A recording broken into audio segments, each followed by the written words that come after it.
Coming up, was Zac Gallen once again disrespected in the Cy Young Award race?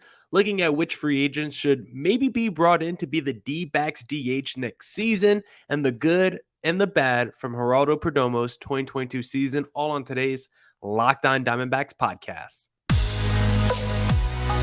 You are Locked On Diamondbacks, your daily Arizona Diamondbacks podcast, part of the Locked On Podcast Network, your team every day.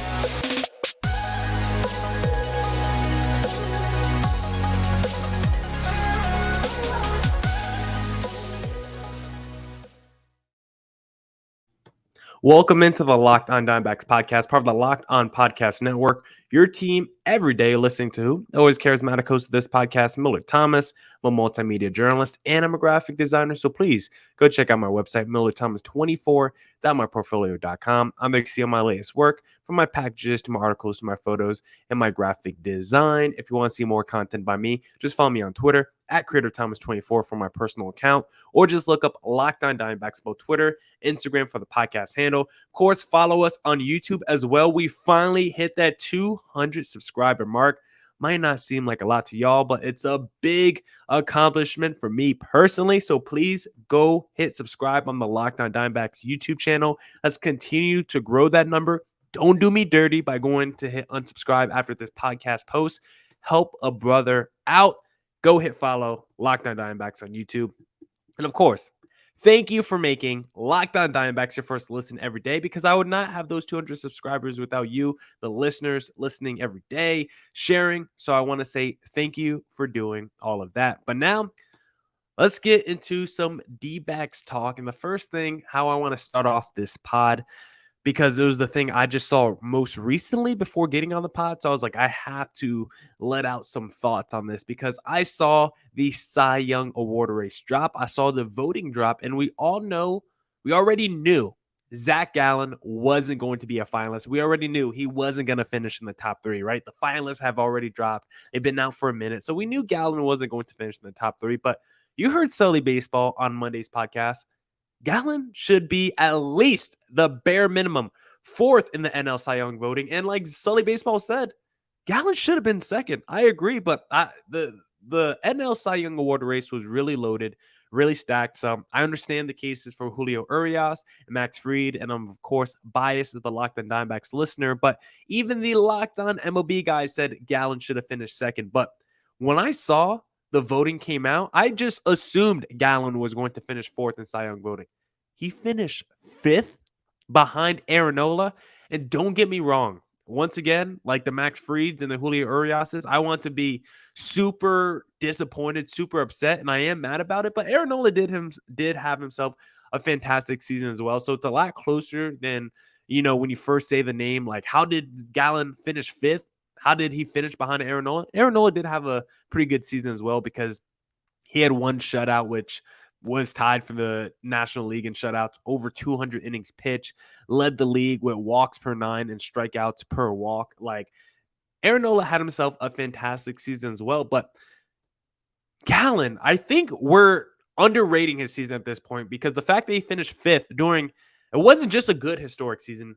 It wasn't just a good pitcher season. It was a historic season, because what Gallen did this past year was phenomenal. Because let's not forget about the stretch, of course, where he had that where he only allowed 3 earned runs over 40 innings in the month of August, because he had that streak where he wasn't allowing earned runs at all. And even if you take away that streak, just forget the month of August where he dominated and won pitcher of the month, right? Like, just from winning pitcher of the month, he maybe should have been a finalist. But even if you take that out, from July on, Gallen had a 2.0 ERA from July on. So that's like a 2.5 month sample size, a 3-month sample size. And Gallen dominated the second half of the season. He was arguably the best pitcher, maybe right after Sandy, maybe even better than Sandy the last 3 months of the season. And it just feels like that's being just going unnoticed, going overlooked. Like, he was 7th in ERA with that 2.54, very low,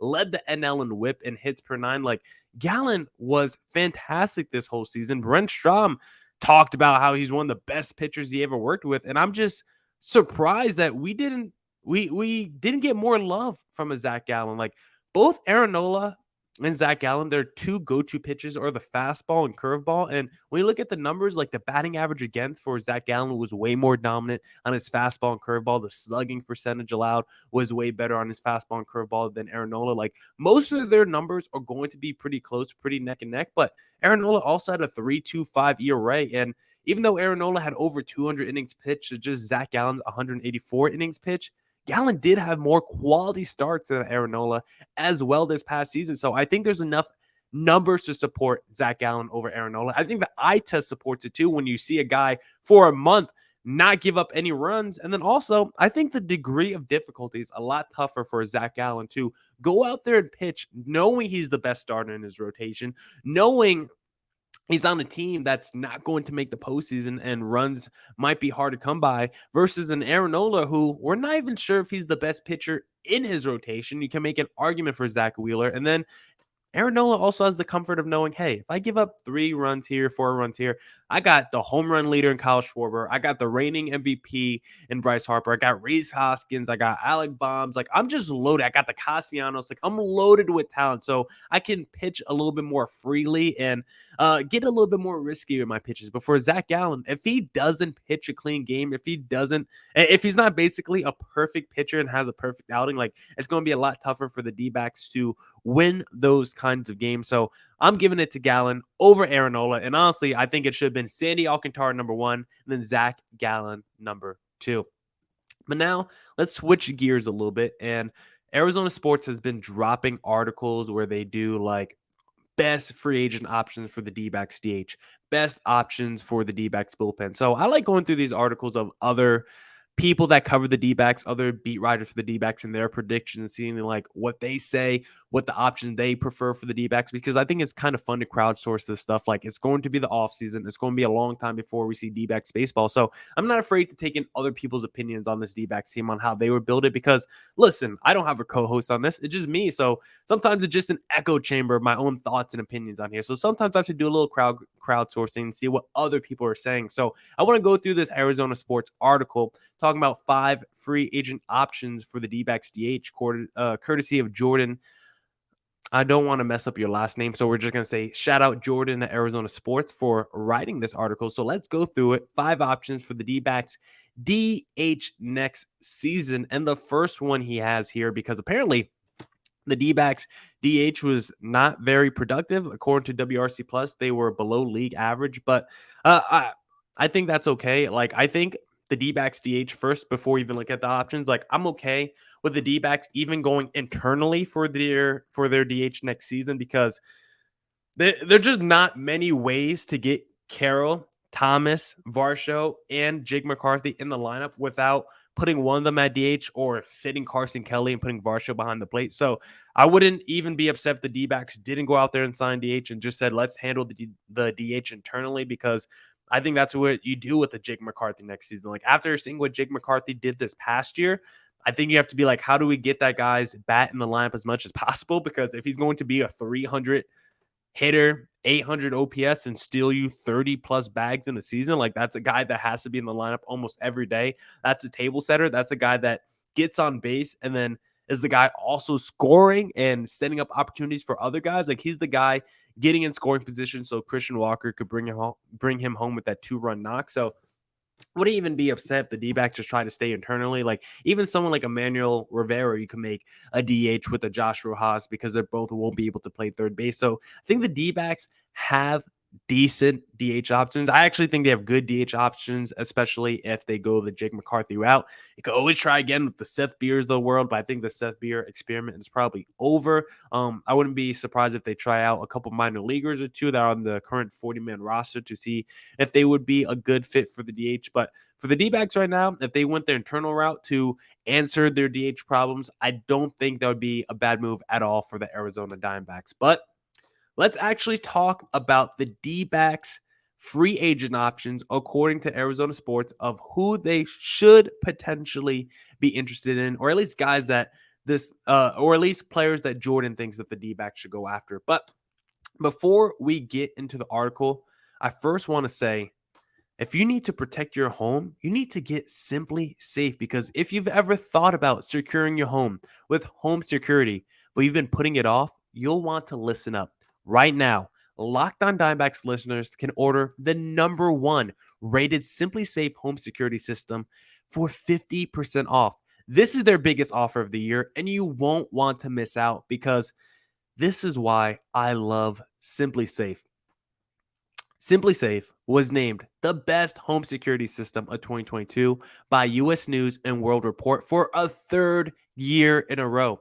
In an emergency, 24/7 professional monitoring agents use Fast Protect technology exclusively from Simply Safe to capture critical evidence and verify the threat is real so you can get priority police response. Simply Safe is a whole home security with advanced sensors for every room, window, and door, HD security cameras for inside and out, smarter ways to detect motion that alert you only when a threat is real, and even hazard sensors that detect fires, floods, and other threats to your home.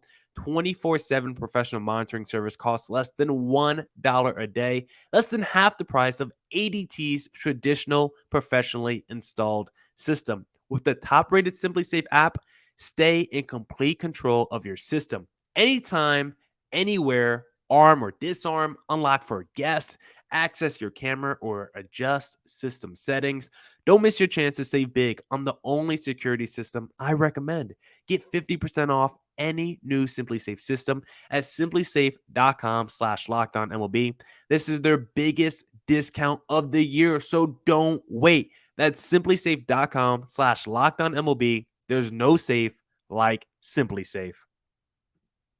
And thank you for making Locked On Diamondbacks your first listen today. For your second listen today, check out the Locked On Sports Today podcast, from the games that matter to behind the scenes and beyond the scoreboard, with only local insights from our local experts. Check out the Locked On Sports Today podcast, available on this app, YouTube, wherever you get your podcasts. All right. Let's get back into the podcast. And now let's actually look at those D-backs free agent options, because I wouldn't mad if Jake McCarthy was just a full-time DH for the D-backs next season, and you just sacrifice a little offense with Alek Thomas in center field, and you hope Alek Thomas can become at least a contact hitter with 15 home runs and be a doubles machine. But let's actually look at the players Jordan has listed here, because the first one he has written down is J.D. Martinez. And listen, guys.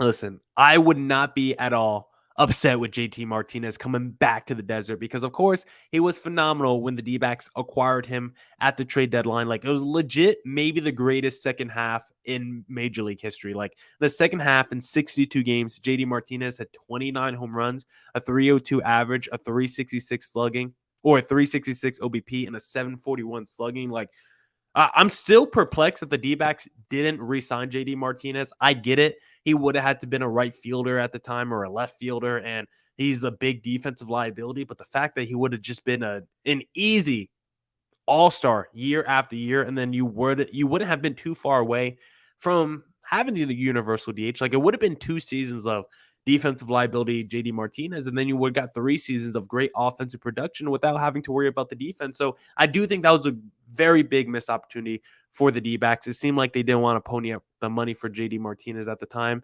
and the Red Sox, I think, got him for a bargain. Like, it was like 5 years, $110 million or something around that deal. Like, for a guy that it's got to get you a 300 average and 900 plus OPS and like 30 home runs and be a big RBI producer and just look like a legit star player in your lineup year after year. Like the Red Sox, I think, got a steal from JD Martinez with how good he's been. Like, he's been an all-star 4 of the 5 years, and the only time he wasn't was the 2020 season, of course. But every year outside that, like, his career numbers with the Red Sox in the 5 years he's been there: 292 average, 889 OPS. And he's got 130 home runs in 637 games. I don't know what the average is on that, but good stuff by JD Martinez there. So I would not be upset at all for the D-backs to bring him in. I think the downside of JD Martinez is he's in his mid-30s. He's 35 right now. The power definitely diminished last season. Only 16 home runs in 140 games.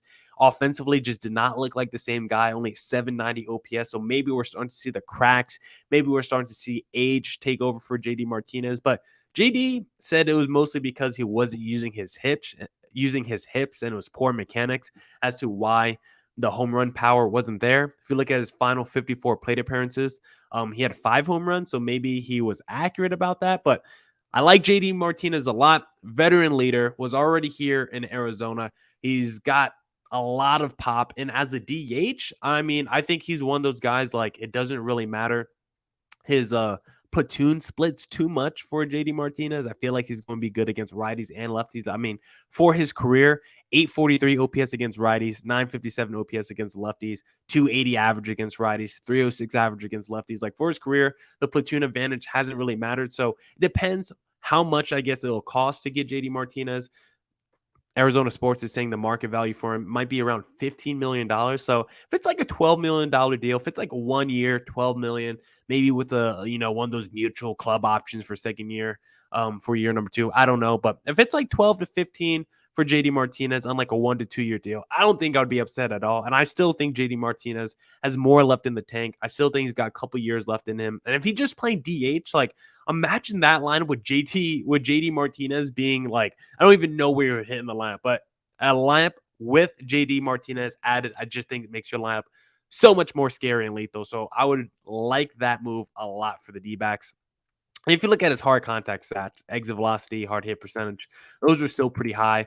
BABIP was like a 350. So when he puts the ball in play, JD Martinez, good things are happening for him.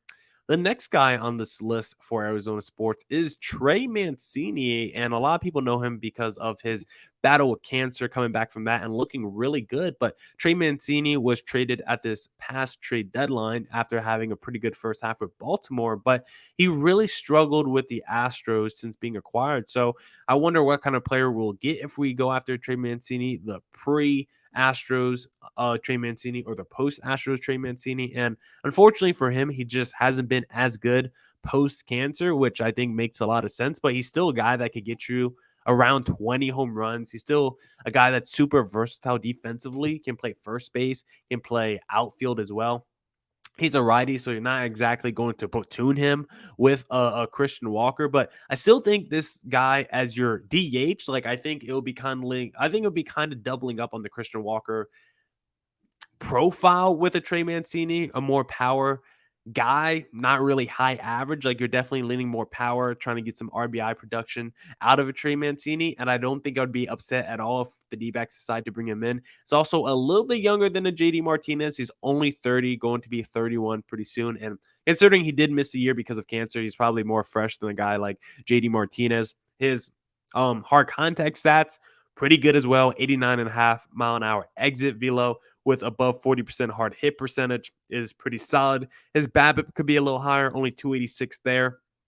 But for Trey Mancini, I think the real question is how much it will cost him, because the market value is showing maybe around $18 million. I think that's just way too much for a designated hitter. I'm cool with $12 million for a JD Martinez, who I think I trust a little bit more offensively, because even though the power might not be there for JD Martinez, I just think he's going to hit the cover off the ball regardless. I just think he's always going to be one of those guys, even without power, can still get you a 290 average and just put together quality at bats at the plate. Trey Mancini, I think he's got a little bit more boom bust potential in him. So I think I'm a little bit more out on a Trey Mancini than JD Martinez. But if the D-backs could get Mancini for a bargain, like if Mancini was like 12 million or less, then I would be interested in him. But definitely my number one option from those two guys is JD Martinez over a Trey Mancini. And then I think we could sneak one more guy into this before moving on to segment number 3. I'm like checking the time. I'm like, do we have enough time? But I think we could sneak him in here.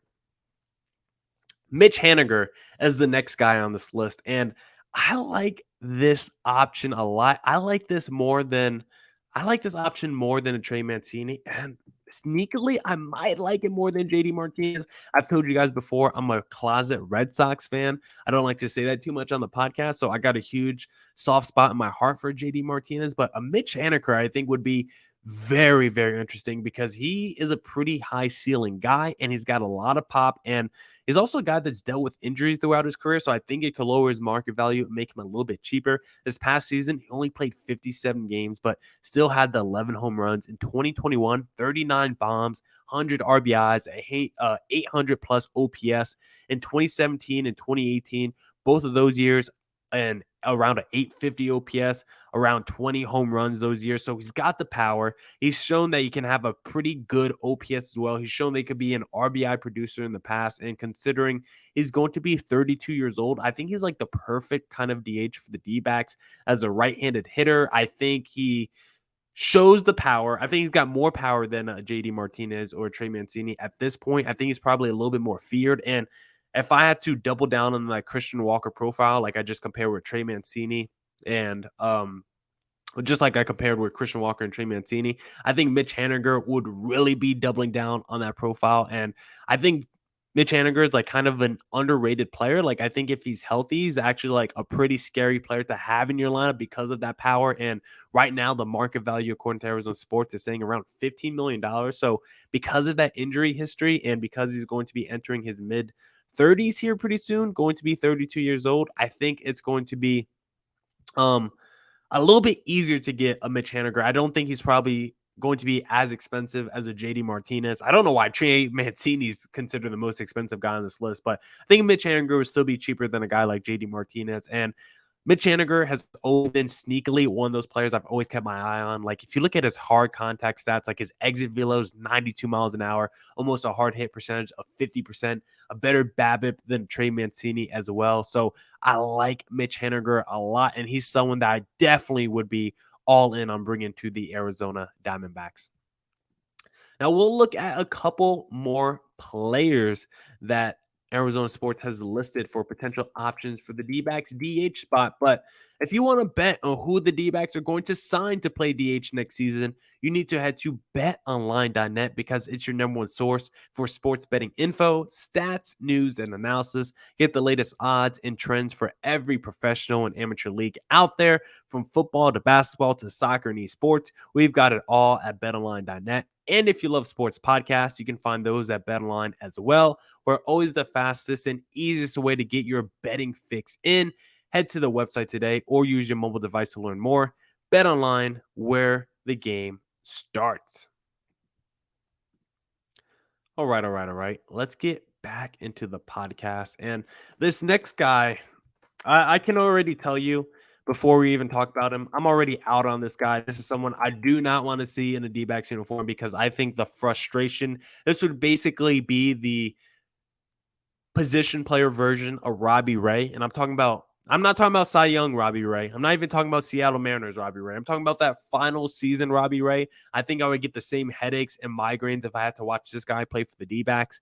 And that is Joey Gallo. Listen, Gallo definitely still has a skill that could be useful to a baseball team because it doesn't matter how many times he strikes out. It doesn't matter how low his average is, how low his OPS or OBP is. The dude does hit home runs. I mean, in 126 games, he had 19 home runs this past season in 2022. So he's definitely got pop. He had 7 home runs in 44 games with the Dodgers in 2021, just last season, below a 200 average, led the league in strikeouts, but 38 home runs and 111 walks, which also led the league. So we know Joey Gallo and just one of those three true outcome players. It's all home runs, walks, and strikeouts for Joey Gallo, and I just can't do it. I don't want to see it. I don't want to see a guy with runners in scoring position just strike out or hit into double plays. Like, I don't want to see that. Unless he's hitting a home run every time he has runners in scoring position, I would just rather not. Like, I know the hard contact stats are there for Joey Gallo. Like, the exit velo, 89 miles an hour. His hard hit percentage is actually above 50%. But you look at his BABIP, 219. That's probably the lowest BABIP I've ever said on this podcast, which is crazy to say. I don't even know what his percentage is, but I'm about to look it up. Double play percentage for Joey Gallo, shockingly, was very low. It was actually 0%. I thought it would have been like super high. I guess he didn't have I guess Joey Gallo doesn't hit into double plays. So you can at least give him credit for that. Despite all the times he strikes out, he doesn't hit into double plays because he'd rather strike out than hit to a double play. So I guess that is the silver lining in Joey Gallo's defense. If there's runners in scoring position, he may not always get a hit, but you don't have to worry about the double play ball because he's definitely going to strike out in that situation. You look at contact percentage for Joey Gallo, 59%. I swear This is the first time I've ever seen someone with lower than a 60% contact percentage. Like, that's ridiculously low for a Joey Gallo, who is like a multi-time All-Star. Joey Gallo's a two-time All-Star. He played for the Dodgers and Yankees. And the article compares Joey Gallo to Adam Dunn, who spent a little time with Arizona. Like, Gallo can hit bombs.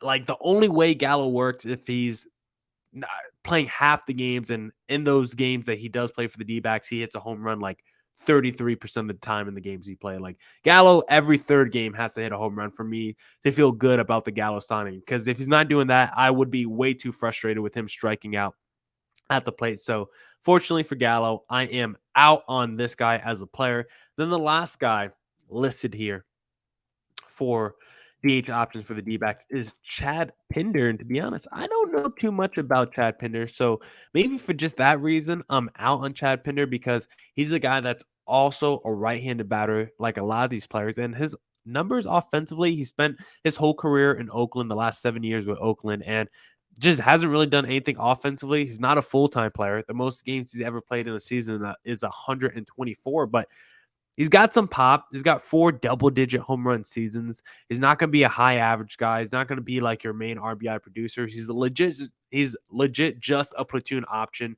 that you could get for cheap. He doesn't even have a market value listed here. Like, it literally says NA, not applicable, because no one's going to be that interested for Pinder. You can offer him whatever contract you want.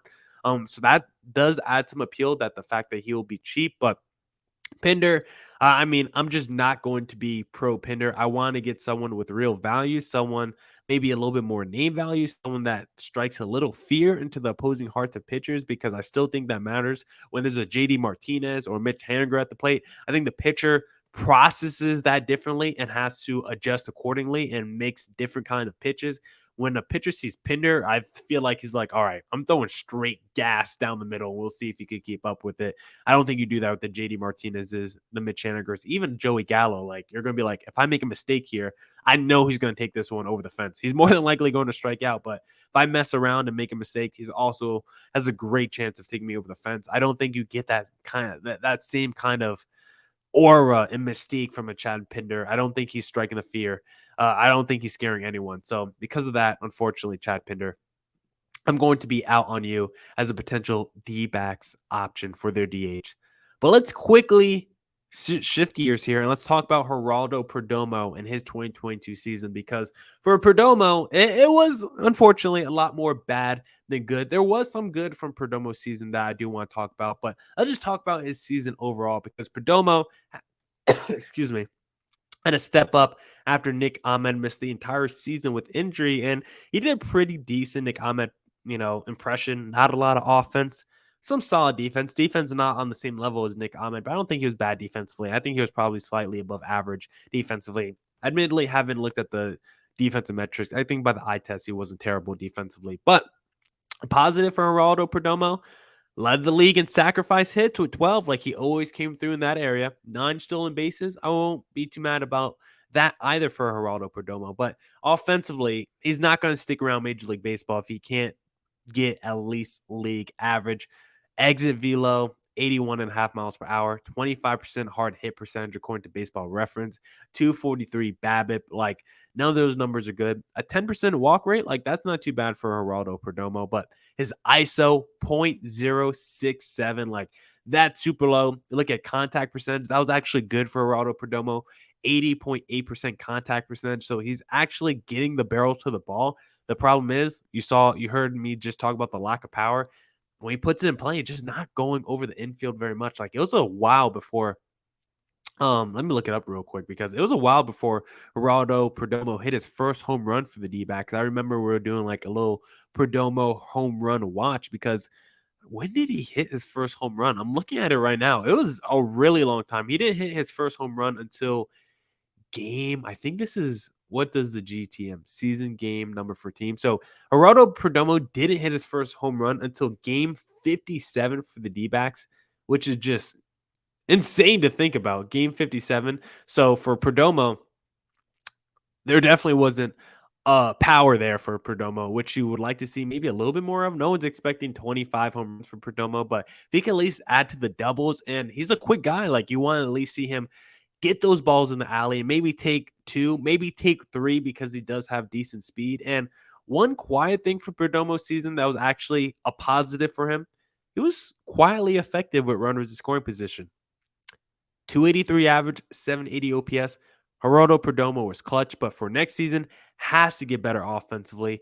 I'm not saying he has to be elite, but if he can at least become league average like a Nick Ahmed and continue to work on that defense, he can at least stick around because I do think he has speed. I would like to see him steal a few more bags than what he did this past season because I'm all in on the D-backs team speed for next year. I think that's going to be the D-backs' greatest strength. So if he can have out of nowhere speed season like a Josh Rojas kind of had, I think that would be the most valuable asset and skill he could bring to the D-backs in 2023. Now, that's it for this edition of the Locked On Diamondbacks podcast. Come back tomorrow for more Diamondbacks news covered in Insight. Arizona Sports also did an article on bullpen options, so maybe we'll talk about that on tomorrow's podcast. Probably do another player review as well, but you won't know till you come back tomorrow. So come back tomorrow. More Diamondbacks news coverage Insight. Thank you for making Locked On Diamondbacks your first listen every day. And as always, stay safe, stay healthy. Deuces.